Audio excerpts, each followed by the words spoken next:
Adam. Hi, how you doing? I'm well. How are you?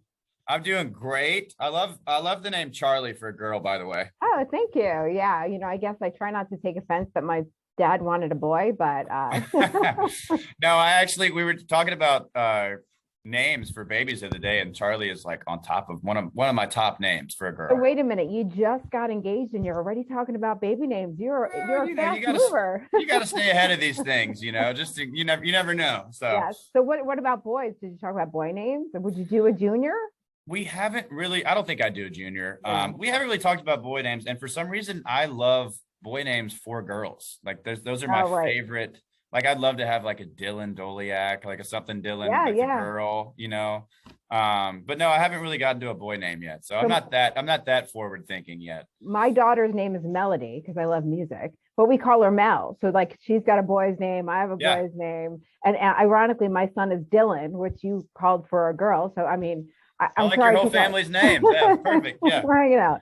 Well, thanks. I'm very excited to get to talk to you because as I was researching a little bit about you, obviously I've listened to your music. I love the songs. "Drinking It Wrong" is great. I've lived that song in many different occasions. Yeah. You're like, well, this liquor's not working because I'm still feeling everything. And Don't It Sound Right, I like as well. But you are a very interesting man because it looks like whatever you try, you excel at. Golf, baseball, music. You just sat down and started playing the guitar. I mean, I'm good at maybe like eating tortilla chips, and that's about. But did it feel like this came easy to you? Well, it's I wouldn't call it easy. I've been in Nashville for almost 10 years now, so it's been a lot of hard work. I can't even imagine the amount of hours that I have into this project that, some people are just hearing for the first time right now as a new artist. And it is very true. The overnight success that takes 10 years is normally the way that it happens. And so it's easy in the way that I love it. I love what I get to do. I love running this Adam Doleac business. I love being the artist on stage, singing and writing the songs and everything. I do love what I get to do. And that's why I put so many hours into it. But I have been very fortunate in my life to be able to kind of bounce from golf to baseball to music and have success in all of them. And I really feel like I landed in the right place in the music world. And I signed my record deal about 2 months before the world shut down a couple of years ago, which So was, it's your fault. yeah, I guess it's my fault. I was actually probably in this very room right around that time, and but it feels like right now the momentum's back. I've talked to a lot of people and a lot of my friends in radio, and they all just kind of have this like, yeah, man, it's your time. You've put the time in, you've put the work in, and it feels good, and the momentum feels back, and this song seems to be doing really well. So it's I'm really excited for hopefully what's going to be a really big year. Well, let's talk about what you refer to as the Adam Doleac business. I like how you make it separate from who you are, but it is life that kind of inspires some of what you write. You've written for Darius Rucker, for Kane Brown. How much of you do you put into those songs that you hand off to someone else? Oh, I'd say a lot. I don't really ever write for other people when I'm sitting down. It's only happened one time, I think, and it was with Gabby Barrett, because I was writing with her, and obviously I had this title called Hall of Fame, which the hook was "If Love Had a Hall of Fame," and I just felt like that was more of a female title than a male title. So that was the situation where I got to sit down, use that wonderful voice of hers, and kind of tailor it to her, and she ended up cutting it, and it turned out really great. But a lot of these are just songs that I didn't cut myself, that I was writing for me that day, but then I, felt like other songs were better for me, and I had these sitting around, and we pitch them to other artists, and everybody hears them differently, right? Like my least favorite may be somebody else's favorite. So, Oh, and it's all the connection, right? Sometimes there's a lyric in a song that connects to me in a way that maybe a month ago it wouldn't have resonated, but for it's the sure. timing and the personal experience. So I want to talk about now your career is taking off. You're hitting the road. You're going to be here in Philadelphia in May. You're Yeah. going to be at the Keswick Theater. So have you been to Philly yet? I mean, because that's a long way from Hattiesburg, Mississippi. I've been there, but I've not got to spend a lot of time there. So this will be my first kind of get to be there all day, have a little sightseeing. That'll be my first time to roll around. I guess I obviously have to have a cheesesteak too. Obviously. Now, Yeah. I'm not gonna try to influence your decision of where you go because everybody's got an No, opinion. please do. I But mean, I mean, Pat's and Geno's are the touristy ones, but Jim's is probably the better option for you. It's the real good cheesesteak experience. Obviously, you want to see some history when you're here in Philadelphia. We've got the Liberty Bell, the Constitution Center, Ben Franklin Parkway, the Art Museum. You got to go take a picture with the Rocky statue. Yes. Run up the stairs. Yes. So, I mean, we'd love to see you here. I would love for you to experience maybe even a Phillies game, because Philadelphia has a personality unto itself. I know you said you've been here, but you'll get to feel it when you walk around the city. I would love, so one of my things is actually in the next couple of years, I want to go to every baseball stadium. Oh, okay.